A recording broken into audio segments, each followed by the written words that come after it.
tal, amigos? ¿Cómo están? Buenas noches. Estamos muy contentos de estar nuevamente con ustedes, que ustedes estén también al pendiente de nuestros programas. Se los agradecemos muchísimo su participación, todos sus mensajes, todas las bendiciones que nos hacen favor de enviárselas. Agradecemos infinitamente y van también de nosotros para allá. Les saludamos el doctor Salvador Tomasini. Hola, buenas tardes. Alejandro Carrega. Hola, buenas noches. Y su servidora Alejandra López. Pues bien, ha habido comentarios sobre los modos de obrar de la divina voluntad.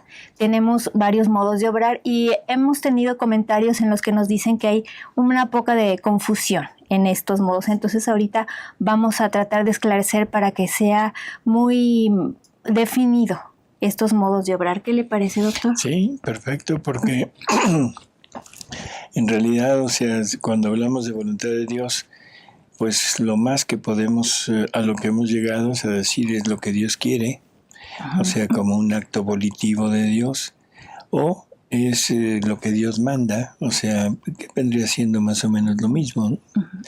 Pero Jesús nos hace perfecta separación de los modos como su voluntad obra en nosotros. Así que bueno, pues vamos a empezar. Yo diría, para como un preámbulo, la divina voluntad tiene 4 modos de obrar hacia la criatura.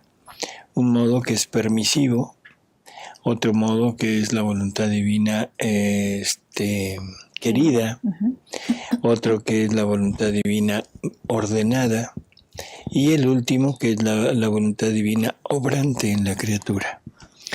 Entonces, bueno, pues vamos a empezar por la primera. La primera, como su nombre lo dice, es voluntad permisiva. Dios permite todo. Permite el pecado, permite todo. Pero vamos a ver qué nos dice Jesús de esta voluntad, ¿no? Vamos a la lectura 28:35 de fecha febrero 8 de 1931. De ahí en el párrafo 4, Jesús le dice a Luisa: «Hija mía buena, ánimo. Tú debes saber que mi voluntad divina obra en 2 modos, en modo querido y en modo permisivo.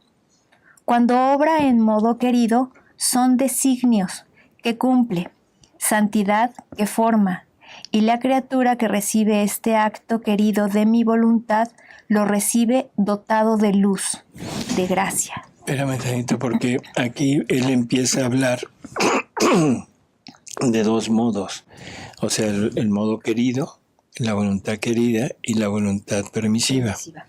En del modo querido es lo que Dios quisiera de cada criatura, lo que Dios quisiera que cada uno de nosotros fuéramos. Por ejemplo, Dios hubiera querido que tú, Alejandra, hubieras sido, no sé, religiosa. Y en el momento en el que Él tiene esa idea sobre ti, Él prepara todo lo necesario para que seas una magnífica religiosa. Todas las gracias, todos los dones, todo lo tiene listo para dártelo. Pero la decisión se la deja a la criatura. Entonces la criatura es la que decide si lo lleva a cabo o no lo lleva a cabo. Entendiendo que si no lo lleva a cabo, no hay culpa. O sea, Dios no lo toma como un rechazo, no lo toma como una culpa, no es un pecado, y simplemente no se realiza lo que Él hubiera querido, y todo lo que tenía preparado para ti se lo queda, ¿no? Ya no te lo da. Pero Él se va encargando a lo largo de nuestra vida de hacernos entender qué es lo que Él quiere de nosotros. Por ejemplo, a los sacerdotes de vida consagrada, Él los va llamando. Bueno, por eso se llama vocación, de vocal, de un llamado. O sea, son llamados, no es oír la voz de Jesús diciendo: Alejandra, quiero que seas religiosa, no. Sino es un movimiento interior, una cosa espiritual, en que el alma se va sintiendo llamada hacia determinado tipo de vida, de actividad. Pero la decisión es de la persona. Porque en el momento que tú sientes ese llamado, tú vives en un mundo que está lleno de, ¿cómo diríamos?, llamados a vivir en el mundo. Llamados a, no sé, al estudio, a lograr una carrera, al realizarte, a casarte, a tener una familia, y todo eso te forma un ambiente en que tú te agrada todo aquello, pero en tu interior empiezas a sentir esa inclinación hacia lo religioso. En ese momento tienes que decidir, ¿sí? Probablemente Dios aumente un poquito el llamado, ese movimiento, pero al final de cuentas no te va a obligar. O sea, no sería decoroso para Él obligarte a hacer lo que Él quiere, porque quiere que sea voluntario. Entonces tú decidiste casarte, decidiste hacer una vida normal, perfecto. Dios se reserva esas gracias, todos esos dones, para dárselos a otro que Él quisiera que hiciera algo similar. Por ejemplo, tú no quieres, bueno, pero ahora Dios quisiera que Alejandro fuera sacerdote. Y lo llama y tiene preparado todo aquello, pero también Alejandro decidió vivir una vida normal, o sea, en el mundo. Se lo dará a otro que le diga sí. ¿Sí? Esa es la voluntad querida de la que nos está hablando aquí al principio. Y, por ejemplo, si Dios quisiera que Alejandra fuera presidenta y Alejandra hace todo para ser presidenta, y Dios quisiera que todos votaran por ella, pero nadie vota por ella porque no cumplen, ya no fue culpa de ella. Pero de todos modos ya no le dan sus gracias. Es como si, bueno, perfecto, o sea, no es la señora presidenta. Pero ella sí lo hizo. Pero ella lo hizo, ¿no? Pero de todas maneras, todas las gracias y todos los dones, como no ejerce el oficio, no se le dan. O sea, porque todo lo que él tenía preparado era para que ejerciera el oficio. Sí. Y aquí dice entonces, y la criatura que recibe este acto querido de mi voluntad, lo recibe dotado de luz, de gracia, de ayuda. Nada debe faltar a esta afortunada criatura para cumplir este acto querido por mi voluntad. Entonces, cuando el alma hace lo que Dios quiere, entonces le da dones, le da gracias, le da luz y todo. Todo lo que necesita para llevar a cabo eso. Okay. En cambio, cuando obra en modo permisivo, ahí va a hablar de la permisiva. Y esto sucede cuando las criaturas, con el libre albedrío de la voluntad que tienen, buscan atar las manos al Omnipotente. ¿Qué quiere decir eso? ¿Qué querrá decir que atarle las manos al Omnipotente? Alejandro. Pues no, pues lo que acabo de decir, que él quiere dar las gracias, pero le atan las manos y no las puede dar. Bueno, sí, pero ahí estaríamos en la voluntad querida, ¿no? No, pero aquí es permisiva. Y atarle las manos al Omnipotente, ¿qué quiere decir? No me importa tus designios. No me importa todo lo que tú tengas preparado, todo lo que tú hayas hecho. Yo decido mi vida. Y no lo dejamos y es una vida de pecado. Es una vida en donde la criatura se dedica prácticamente a ejercer su voluntad humana sin la menor atención a la voluntad divina. Y pasa por encima de los mandamientos, pasa por encima del Evangelio, pasa por encima de todo, porque es una voluntad que le ató las manos al Creador. Esa es, ahí en ese momento Dios permite aquello, sí, pero lo permite porque Dios respeta la libertad de cada uno. Sí. Y aquí dice, buscan atar las manos al Omnipotente y me obligan a obrar en modo permisivo. Así es. Y mi voluntad permisiva es con justicia y castigo. Ese es otro punto. O sea, porque aparentemente nosotros hacemos lo que queremos y aparentemente no pasa nada. ¿sí? Pero en la voluntad permisiva, primera cosa, nunca concurre él. Y segundo, siempre va, como vas en contra de, ahí se aplican las sentencias del paraíso, y la principal sentencia es irremediablemente morirás. ¿Sí? Y entonces la justicia que usa Jesús es para dar una segunda oportunidad para que no muera la persona. Así para es. Que regrese. Todos los castigos, todo lo que Él usa para nosotros es prácticamente con la finalidad de que recapacitemos y de que volvamos al camino de Él. Sí. No es los castigos, los flagelos siempre son amor. En Dios son amor. Sí. Entonces es con justicia y castigo enceguecedora, y quién sabe a dónde irán a precipitarse. Así que obraré con mi voluntad permisiva. Ahí termina esta pequeña parte. O sea, entonces tenemos ahorita dos modos en que Jesús nos está explicando qué son, ¿no? Ok. Ya toca esta. Es la 11-17 de abril 23, 1912. En el párrafo 2 dice Jesús: hija mía, algunas veces permito la culpa en alguna alma que me ama para estrecharla más fuertemente a mí y para obligarla a hacer cosas mayores para mi gloria. Porque por cuanto más le doy, permitiendo la misma culpa para enternecerme más de sus miserias y para amarla mayormente colmándola de mis carismas, tanto más la obligo a hacer cosas grandes por mí. Estos son los excesos de mi amor. Hija mía, mi amor por la criatura es grande. Mira cómo la luz del sol invade la tierra.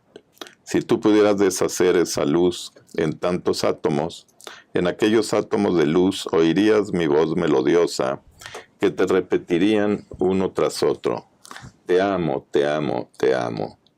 De modo que no te darían tiempo para numerarlos. Quedarías ahogada en el amor.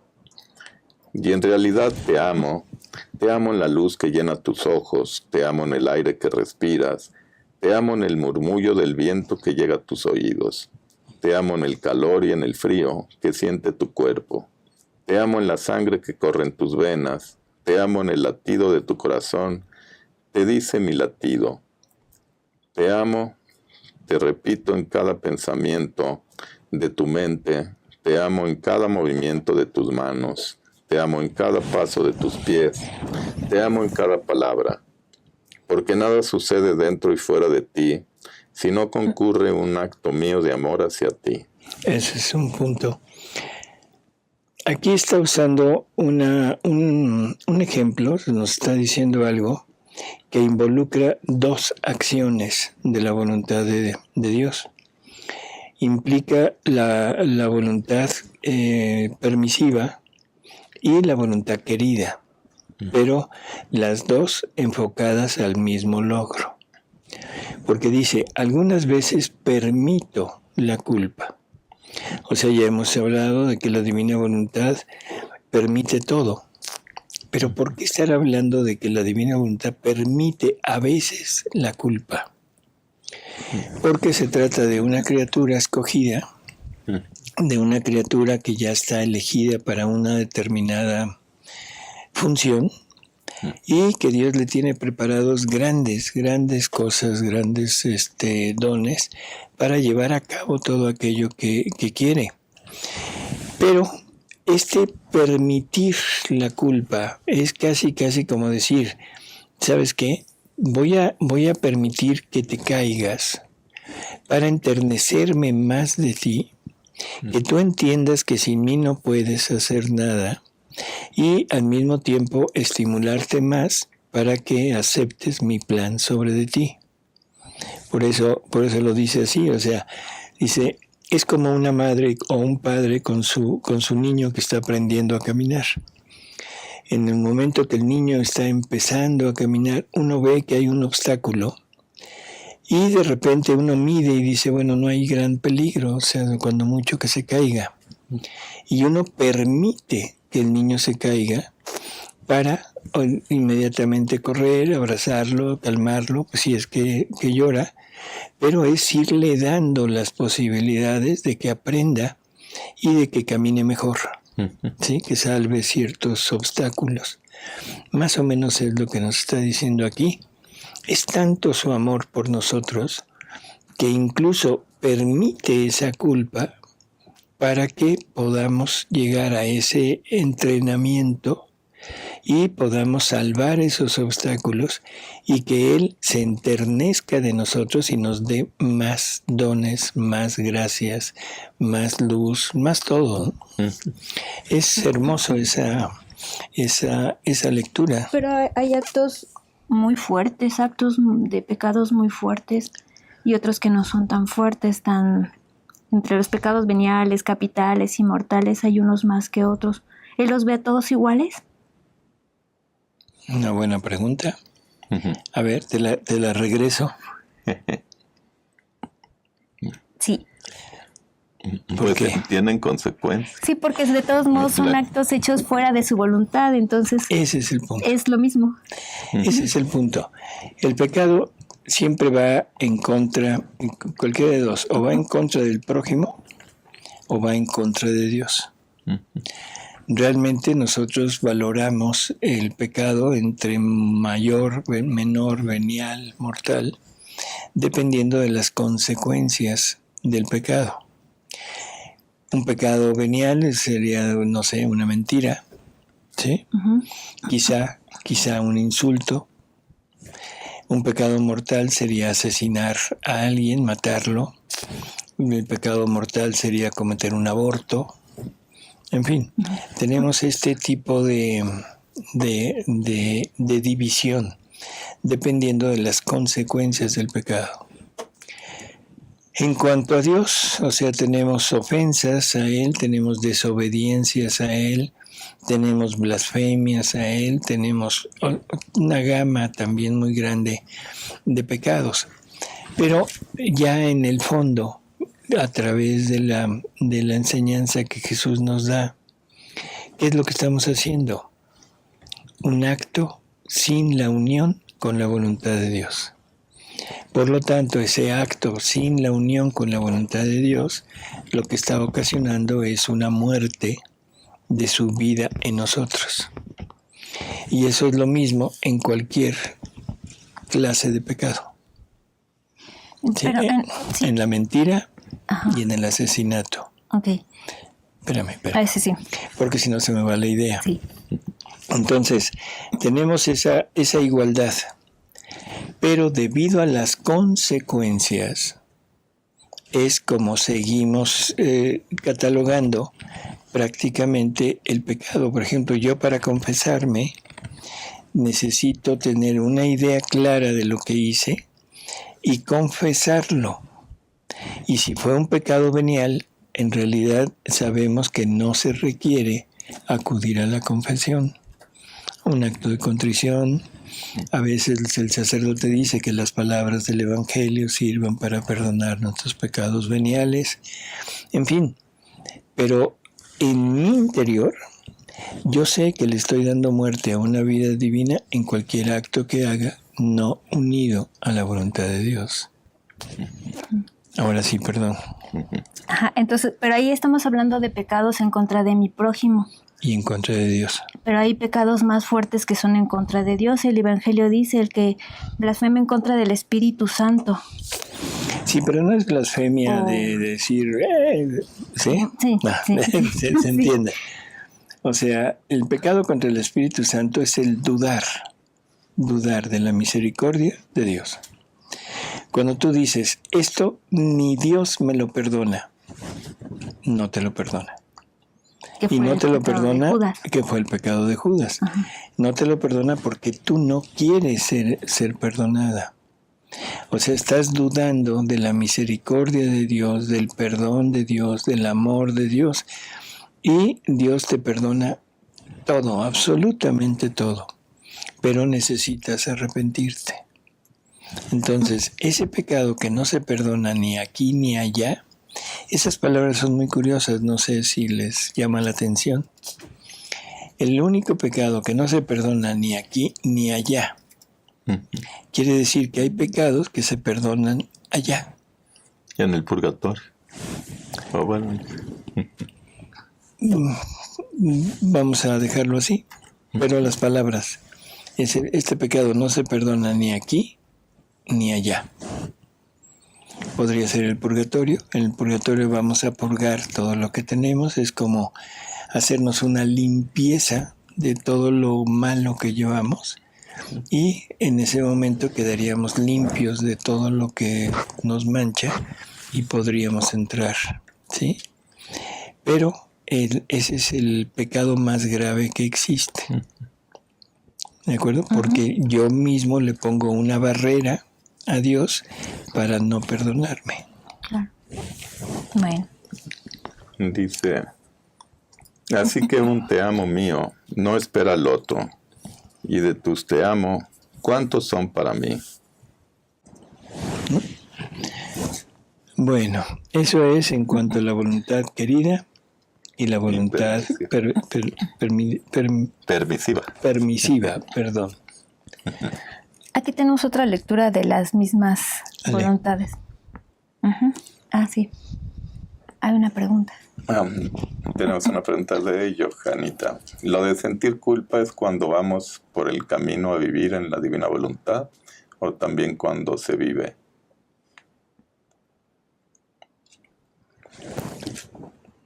El sentir culpa es cuando vamos por el camino o cuando ya se vive. En realidad, o sea, cuando ya un alma llega a vivir en la divina voluntad, pues ya no hay culpas, ¿no? Pero podríamos decir que sí, en las dos no hay ningún problema. En el momento en el que el alma falla, en ese momento no importa si está en camino o ya se supone que está viviendo. Pero repito, cuando el alma vive en la divina voluntad, ya el pecado prácticamente ya no existe porque es la voluntad divina la que está obrando. Entonces, mientras dura esa etapa de vida de la divina voluntad de nosotros, no hay pecado. ¿Solo esa?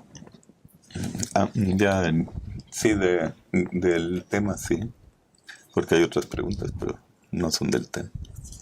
Bueno.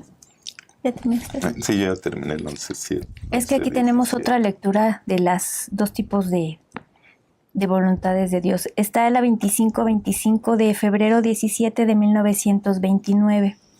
En el párrafo 4 dice Jesús a Luisa: hija mía, tú debes saber que en mi divina voluntad está el acto permisivo y el acto querido. En la caída de Adán estuvo el acto permisivo, pero no querido por ella. Y en el acto permisivo, la luz, el calor y la multiplicidad de los colores de mi divina voluntad se ponen a un lado y quedan intangibles, sin mezclarse en el acto humano. En cambio, en el querido, forman un solo acto y una sola cosa. Ahí están. ¿Qué nos dijo? Igual que en el querido, da todo. Gracias, dones, luz. Y forma una sola cosa con él. Hay unión. ¿Y en el permisivo? Pues no se pone todo él. Hay culpa. Por eso. En el permisivo, la divina voluntad no concurre. O sea, la divina voluntad permite, pero no concurre junto con la criatura en ese acto. En el acto querido, la divina voluntad concurre junto con la criatura a hacer el acto. O sea, no hay unión, hay una separación entre Dios y la criatura. En el acto permisivo, cuando la criatura quiere hacer un acto fuera de la divina voluntad, no fuera de la divina voluntad, sino en contra de la voluntad de Dios, la divina voluntad no concurre en ese acto. Y ahí viene la culpa. Ahí viene la culpa. Adán no sabía todo esto, ¿verdad? ¿O sí? Adán, Jesús dice que Adán conocía todas las verdades sobre su voluntad. Lo más probable es que sí lo sabía, pero lo que dice Jesús es que no tenía experiencia en el mal. Entonces, cuando él va a conocer el mal, pero lo tiene que conocer en Eva, no en él, sino en Eva, no sabe exactamente lo que está viendo, no tiene experiencia en eso, y lo atrae tanto que se le olvida que Dios lo amaba y que él debería de amar continuamente a Dios. Y en ese momento es cuando se pierde, cuando cae.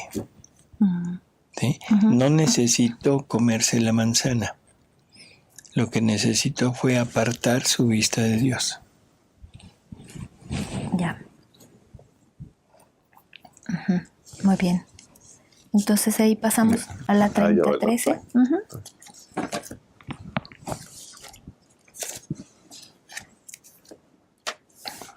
Es la 30:13 de enero 12 de 1932, en el párrafo 2. Dice: hija bendita, ánimo, no te aflijas demasiado. Por ahora quiero que tu cielo sea mi divina voluntad. Ella será tu patria celestial en la tierra, y no dejará de felicitarte y de darte las puras alegrías de allá arriba. Donde ella reina tiene múltiples modos para dar nuevas sorpresas de alegrías, de contentos, para hacer que el alma que la posee pueda gozar su paraíso en la tierra. Y por eso ahora toma modos dominantes, y su dominio se extiende en la mente, en la palabra, en el corazón, en todo el ser de la criatura, hasta en el más pequeño movimiento. Sí, pero a ver, momento, porque esto es importante, porque esto es cuando ya el alma ya vive en la divina voluntad. O sea, una vez que el alma ya prácticamente se unió a esta voluntad divina, ahora la voluntad divina va a ejercer diferentes modos de actuar en ella. Y este primer modo es dominante. O sea, la divina voluntad va a dominar en todos nuestros actos y va a hacer lo que nosotros hacemos y va a poner todo lo que ella contiene en nuestros actos. Eso es como domina. Y entonces la criatura llega a sentirse dominadora. Y lo primero que domina la criatura es a sí misma, dominadora de sí misma. Y luego dominadora de todo lo demás, que esto ya es un poquito más, ¿cómo diríamos?, espiritual, porque empezamos a entrar en ese terreno de los giros y de convertirnos en los dueños de todas las cosas creadas, de todos los actos de Jesús en la redención, y de concurrir con Él y poner en todos los actos de Él actos nuestros. ¿Sí? Pero a ver. Dice: y su dominio se extiende en la mente, en la palabra, en el corazón, en todo el ser de la criatura, hasta en el más pequeño movimiento. Y oh, cómo es dulce su dominio, es dominio y vida. Perdón, en cada movimiento. O sea que todo lo que la divina voluntad hace en un acto, lo hace en cualquier acto de nosotros, aún los más insignificantes, aún los actos de los que no tenemos conciencia. Por ejemplo, el respiro, el latido, el circular de nuestra sangre, la digestión, en fin, todo lo que sucede en nuestro cuerpo, no tenemos una conciencia de estarlo haciendo. Pero la divina voluntad se extiende en todos esos actos para que se ponga lo mismo que está poniendo en los actos voluntarios. Porque si no, no podría ser vida divina. Sería una mezcla entre vida humana y vida divina. Y la divina voluntad abarca todo. ¿Sí? Así que en realidad lo que estamos oyendo es que en todos nuestros actos, sin importar cómo sean, va a estar actuando en modo dominante. Y oh, cómo es dulce su dominio, es dominio y vida, es dominio y fuerza, es dominio y luz que se hace camino, y su luz aleja las tinieblas, quita las barreras que pueden impedir el bien, y su dominio pone en fuga a los enemigos. En suma, la criatura se siente llevada por el dominio de la divina voluntad. y mientras es dominada, queda dominadora de sí mismo, de sus actos, de sí misma. Eso es lo que decíamos, ¿no? Se vuelve dominadora de sí misma. De sus actos y de la misma divina voluntad que mientras domina e impera, es tanta su suavidad, fuerza y dulzura, que se funde con la criatura y quiere que domine junto, porque su dominio es pacífico, y a todos los actos que hace la criatura da su beso de paz dominante.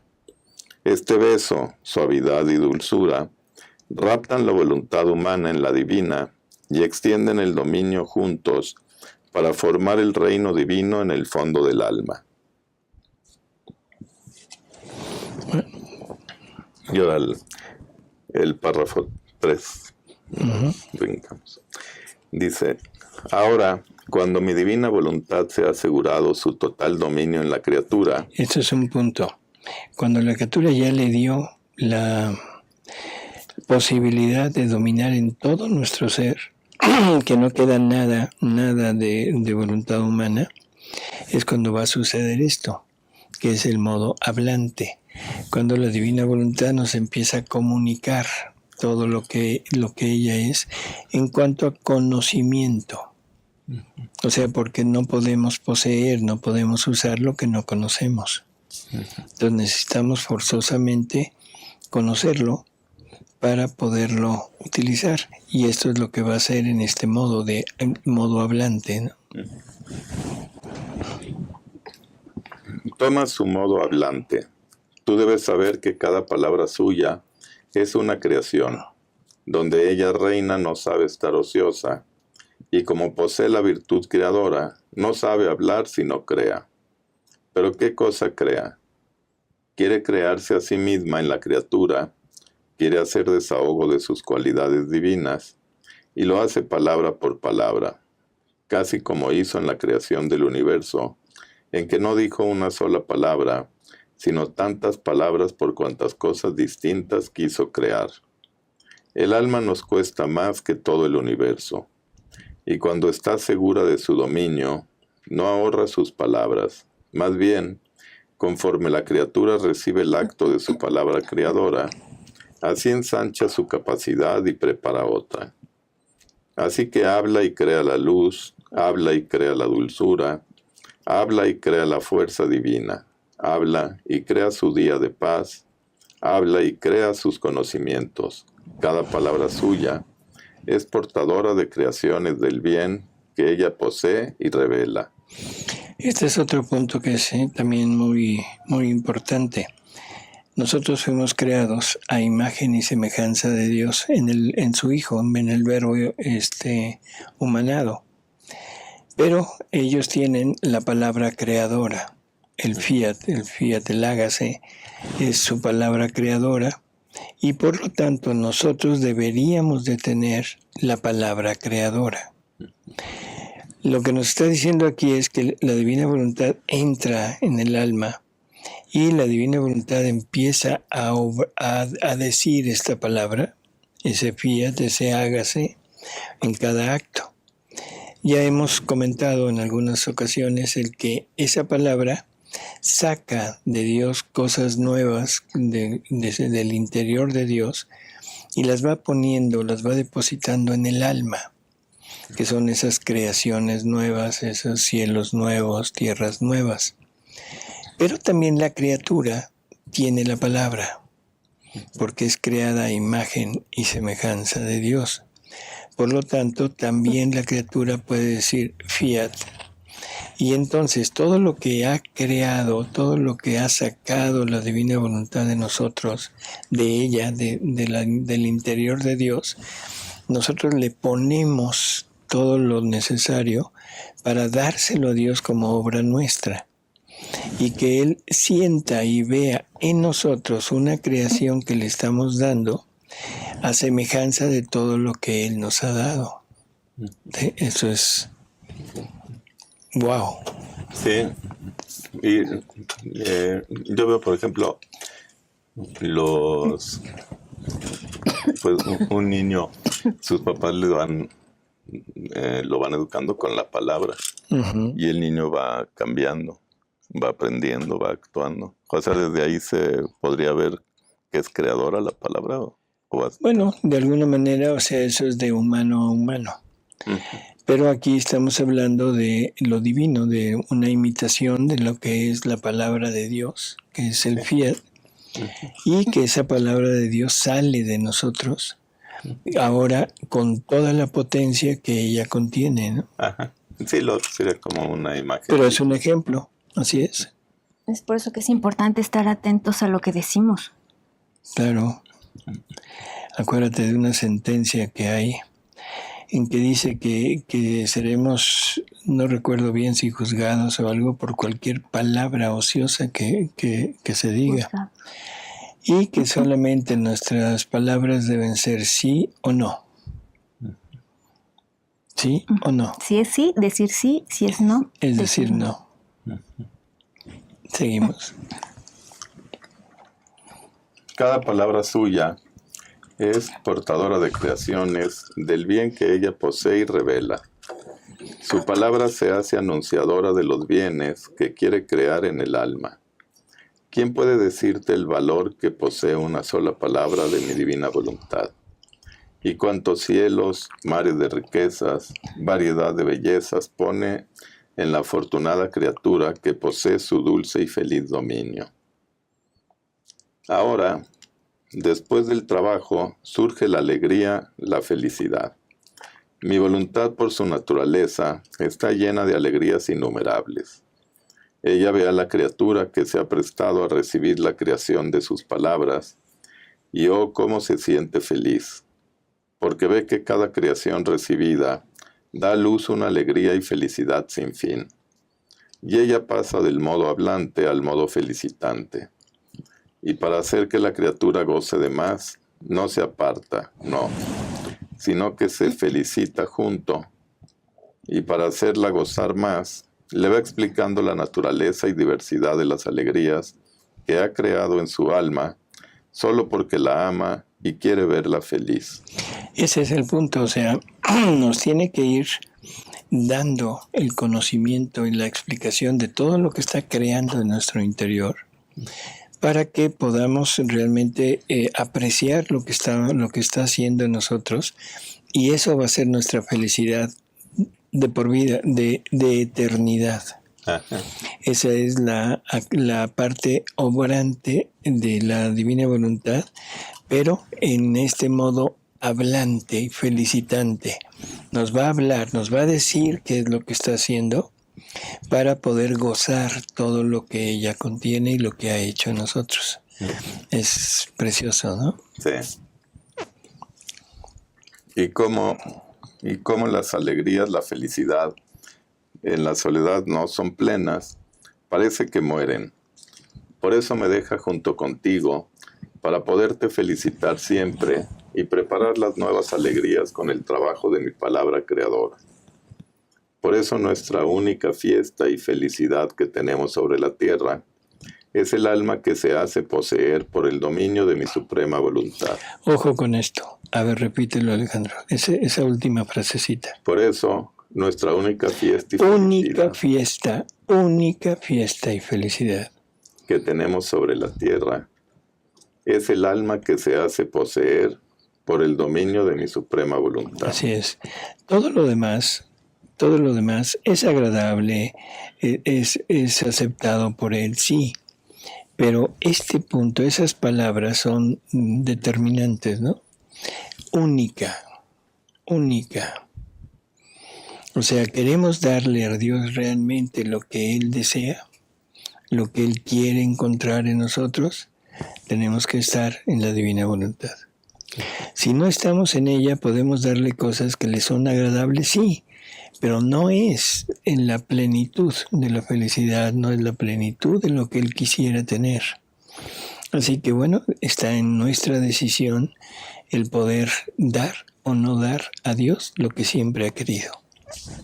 Y además todo lo que Dios quiere lo más grande, lo hace en nosotros para que Él reciba lo más grande, pero nosotros recibimos lo más grande también. Así O sea, es. lo mismo que recibe Dios, lo recibimos Lo recibimos nosotros. Y si damos poquito, pues eso es lo que vamos a recibir también. No, pero es que, bueno, eso es en el punto de entrada. Yo doy poquito de lo mío, Él me da poquito de lo suyo. Pero una vez que tenemos ya la divina voluntad de nosotros, y yo voy a dar lo que recibí. Sí. O sea, ahora ya no es lo que yo doy y Él me da, sino todo lo que yo recibo cuando ya me di todo, eso es lo mismo que le voy a dar, aumentado con lo mío. Sí, porque de la otra forma recibimos, pero no regresamos. Así Nada es. más nos lo quedamos nosotros. Así es. Bueno, hasta ahorita hemos hablado un poquito de la voluntad divina, querida y permisiva, ¿sí? Pero no hemos hablado de la voluntad divina, ordenada y de la voluntad divina obrante. Vamos a pasar de una vez para no quedarnos a medias sobre estas dos que nos faltan, ¿no? Entonces, esa la tenemos en la lectura 3011 de enero 7 de 1932. En el párrafo 2 le dice Jesús a Luisa: hija mía, mi voluntad tiene modos sorprendentes y diferentes de obrar, y obra según las disposiciones de las criaturas. Muchas veces hace conocer lo que ella quiere, pero deja a decisión de las criaturas el hacerlo o no hacerlo, y esta se llama voluntad querida. Otras veces, al querer, agrega la orden y da gracias duplicadas para hacer que se cumpla dicha orden. Y esto es de todos los cristianos. Esto es también necesario entenderlo. Cuando hay una orden de Dios, no es nada más dar la orden, sino dar gracias duplicadas para que lo podamos cumplir. ¿Qué órdenes sabemos de Dios? Los mandamientos. Los mandamientos es muy sencillo. Nada más que sí se necesitan gracias infinitas para poder doblegar mi libidine, mi lujuria, mi envidia, mi soberbia, porque son cosas que están muy en mi interior y que conforman lo que yo soy. Pero lo que yo soy negativo, lo que yo soy falso, pero a final de cuentas es lo que yo soy y se necesitan gracias muy grandes. Primero, para darme cuenta de que lo que yo soy no es lo que Dios quisiera que yo fuera. No es lo que Dios quisiera que yo tuviera en mí. Y que lo he ido tomando, lo he ido asimilando a mí y me he ido identificando con todo esto, pero en forma total y absolutamente negativa, porque no he tenido ni la decisión o quizá el conocimiento de la parte espiritual. Por lo tanto, para poder seguir una orden de Dios, se necesitan gracias inmensas. Sí. ¿Cuáles son los mandamientos? Es destrúyete a ti mismo. Destrúyete, quítate de en medio. Y si los repasamos uno por uno, es irnos quitando lo que a mí me agrada. ¿Sí? Y lo que más nos agrada es la soberbia. Es sabrosísimo ese pecado. ¿Sí? Somos tan, ¿cómo diríamos? Soberbios. No, yo diría tontos.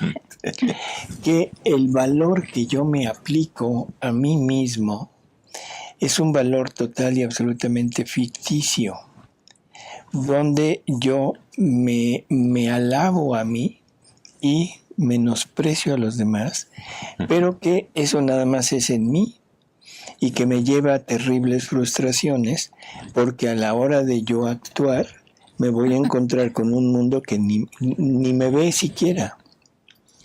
Y ese es el terrible drama del alma soberbia. Es tremendo el querer llegar a ser todo un, no sé, cúmulo de posesiones materiales, donde lo que estamos haciendo es envidiando y estamos apropiándonos de lo ajeno, e incluso también en esa parte va el apropiarme de la mujer ajena, y que va junto con la parte de la libidine, de la concupiscencia carnal. Así que no hay vida más frustrante que la de un soberbio. No hay vida más frustrante que la de un envidioso, de la de un goloso, en fin. Todos los mandamientos nos encierran la parte negativa de nosotros. Lógico, necesitamos gracias inmensas para poder superar eso. Y eso nos lo da en esta voluntad que tiene ordenada. Cuando nos disponemos a seguir sus órdenes, es cuando empieza todo esto y empezamos a necesitar de toda esa ayuda que Él nos da. El no hacer esto significa no ser ni siquiera cristianos. Uh-huh. Eso es muy fuerte que Jesús diga esto. Si no seguimos su verdad. Voluntad obrante, su voluntad ordenada. No nos podemos llamar cristianos. Claro.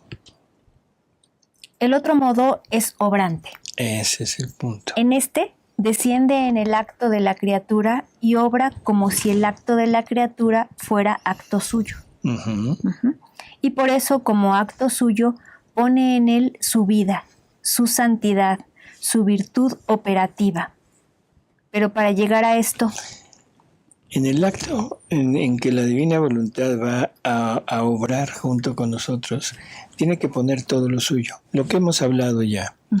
Tiene que poner su santidad, su inmensidad, su omnipotencia, su amor, sus atributos, tiene que poner todo.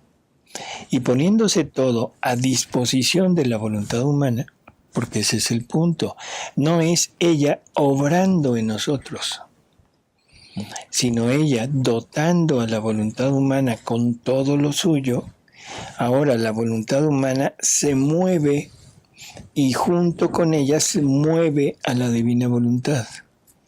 Entonces la divina voluntad, podríamos decir, es la que hace el acto. Sí, pero movida por mi voluntad. Por lo tanto, es un acto de la criatura.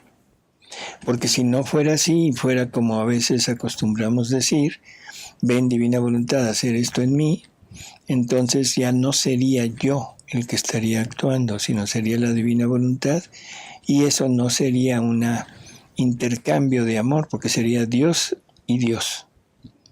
Y lo que Él quiere es Dios y Dios hombre.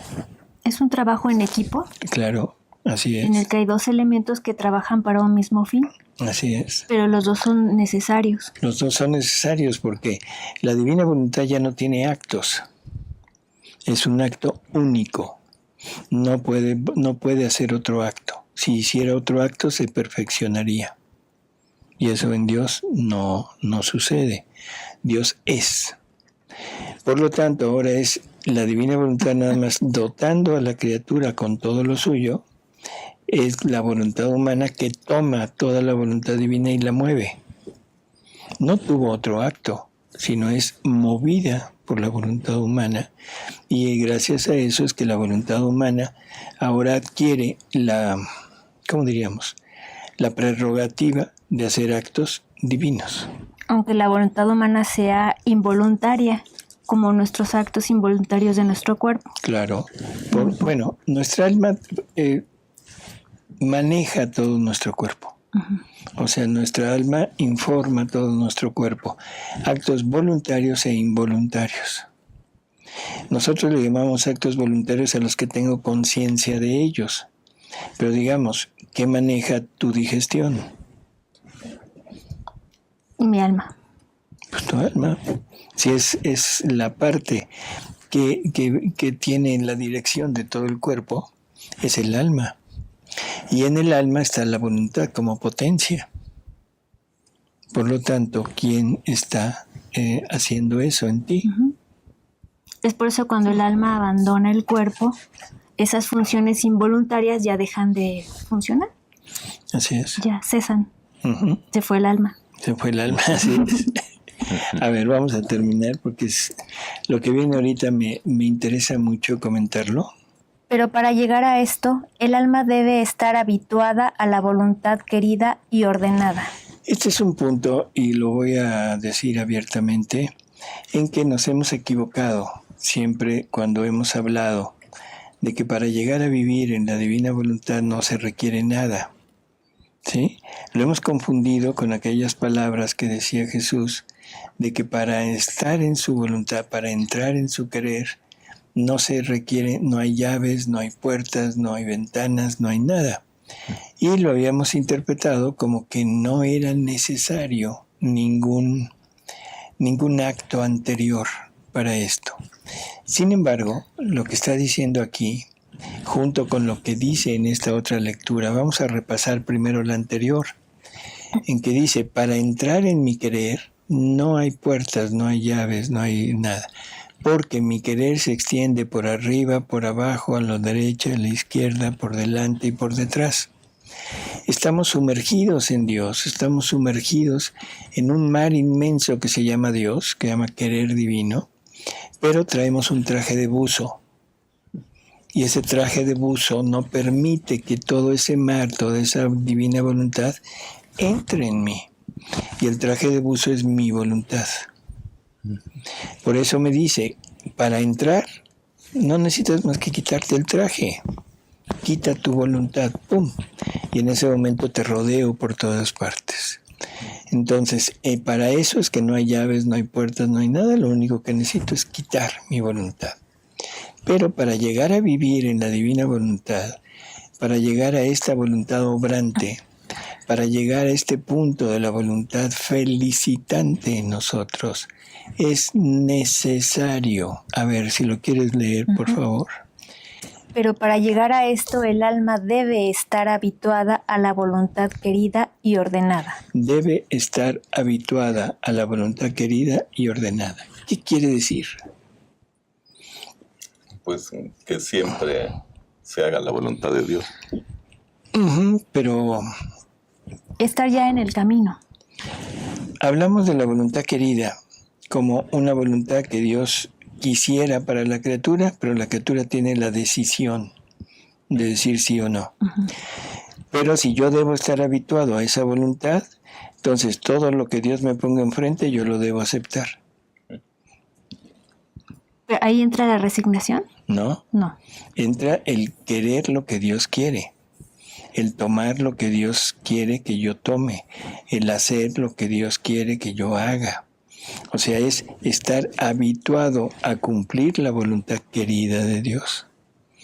Primera cosa. Y luego, la voluntad ordenada. O sea, todos los mandamientos los debo cumplir al pie de la letra. Yo no puedo decir que entro a vivir en la divina voluntad si no cumplo los mandamientos. Yo no puedo decir que entro a vivir en la divina voluntad si me opongo a la voluntad querida de Dios. ¿Se entiende? Sí, no es lógico. Entonces, este es un punto que es necesario que no sé, hay que reconsiderar. Para entrar a vivir en la divina voluntad es necesario estar habituado a la voluntad querida y a la voluntad ordenada. Aquí no entra la voluntad permisiva. ¿De Sí, acuerdo? porque llevaría la culpa. Ahí lleva culpa. Entonces, este punto es esencial para llegar a vivir en la divina voluntad. Estas preparan el vacío en el acto humano para recibir el acto obrante del fiat divino. Pero no se detiene ahí. El acto obrante llama al acto cumplido y completo, y este es el acto más santo, más potente, más bello, más refulgente de luz que puede hacer mi divina voluntad. Y siendo su acto completo, todo lo que ha hecho viene encerrado en este acto, de modo que se ve correr y encerrado en él el cielo, el sol, las estrellas, el mar, las bienaventuranzas celestiales, todo y todos. ¿Todos incluye a la familia humana? Todos. Bienaventurados, purgantes, guiadores, todos. Todos. Que este es el acto ya completo, cumplido. ¿Sí? Esto es exactamente el acto de Dios, es el querer divino puesto en cada acto de la criatura. Y cuando ya son completos, ¿cómo sé que un acto ya es completo? Yo pienso que eso ya no es necesario saberlo. Es necesario que Dios lo sepa. O sea, y lo sabe gracias a que yo actúo en este modo, en este medio. Y todo lo que yo sé es que debo poner toda mi disposición para que esto se lleve a cabo. ¿Sí? O sea, no necesitamos analizar, decir fue acto completo o no. Eso ya no lo voy a saber. Eso lo sabe Dios. Y en la medida que yo desaparezca, en la medida que yo no encuentre mis fines, mis finalidades en mí, en ese momento estaré quizá orientado a decir, creo que sí fue un acto completo. Pregunta Cecilia. En el modo obrante ya no tenemos que llamar a la divina voluntad constantemente a hacer nuestros actos, o siempre tenemos que llamar a la divina voluntad a que actúe en nosotros cada acto. No, porque ya es naturaleza. Aquí en este momento, o sea, tenemos que entender que la criatura ya está totalmente compenetrada de que la vida de la divina voluntad está en ella. Ejemplos burdos que a veces ponemos. Alguien es ingeniero. Cuando estaba estudiando, bueno, pues tenía que pensar que iba a ser ingeniero. Recién salido, tiene que pensar que ya es ingeniero y que tiene que tomar determinadas acciones para llevar a cabo determinadas obras, en fin. Pero después de 40 años, ya jamás piensa que es ingeniero, ¿no? No sé si se entiende, o sea, actúa como ingeniero, obra como ingeniero, duerme como ingeniero, porque ya lo tiene integrado en sí mismo. Cuando el alma llega a vivir en la divina voluntad de esta manera, ya tan plena, llega un momento en que ya es lo natural en ella el estar haciendo siempre la divina voluntad. ¿Por qué? Porque la siente, la vive, la palpa, y ya no es necesario decir ven divina voluntad. Ya la tengo, ¿no? Sí. Claro. ¿Tenemos otra pregunta? Bien, ¿no? Dice Edith, yo siempre pido la voluntad de Dios en todo, pero no sé cuál es su voluntad. ¿Qué hago para saber eso? Esa es la maravilla de la divina voluntad. O sea, en el momento que tenemos la divina voluntad como nuestra, que empezamos a actuar en la divina voluntad, todo lo que hagamos es voluntad de Dios. Porque si es la voluntad de Dios la que actúa junto con la mía, lo que yo estoy haciendo no puede ser no voluntad de Dios. ¿Sí? Entonces, mientras yo no vivo, mientras yo estoy nada más acostumbrado o llevo a cabo la voluntad querida o la voluntad ordenada, yo me tengo que preguntar cuál sería la voluntad de Dios. ¿Cuál sería la voluntad de Dios? ¿Tomo agua o tomo café? ¿Sí? Me voy a quedar sin tomar nada porque nunca me van a decir. O sea, nunca va a llegar una voz a decirme toma café. No. O sea, pero bueno, se entiende que es un ejemplo burdo, ¿no? Cuando tengo la divina voluntad en mí, la divina voluntad se unifica totalmente a mi voluntad. Y entonces lo que yo hago lo hace la voluntad de Dios. Por lo tanto, ya no me necesito preguntar si es o no es voluntad de Dios. Lo que yo tomo café, esa es la voluntad de Dios. Tomo agua, es la voluntad de Dios. Ya no importa. ¿Sí? Hay muchas preguntas, pero ya las dejamos para el miércoles, yo creo. Bueno. Porque no son exactamente del tema. Correcto. Pues amigos, espero que hayamos podido abarcar más o menos las diferentes tipos de los modos de obrar de la divina voluntad de nosotros. Y los modos de obrar de nosotros en la divina voluntad. Así que vamos a esperar que esto vaya poco a poco quedando más claro en nuestro interior para poder llegar a ser una vida realmente de divina voluntad en la tierra. Gracias, Alejandro. Gracias, doctor. Gracias, doctor. Gracias, Ale. Y nos vemos en el próximo programa. Y el miércoles se resuelven todas las dudas. Las preguntas que hubo. Las preguntas. Al repasar este capítulo de Diálogos Divinos, yo creo que les van a salir muchas más dudas. Repitan, lean otra vez las lecturas que hicimos porque son muy enriquecedoras y el miércoles resolvemos las dudas. Gracias.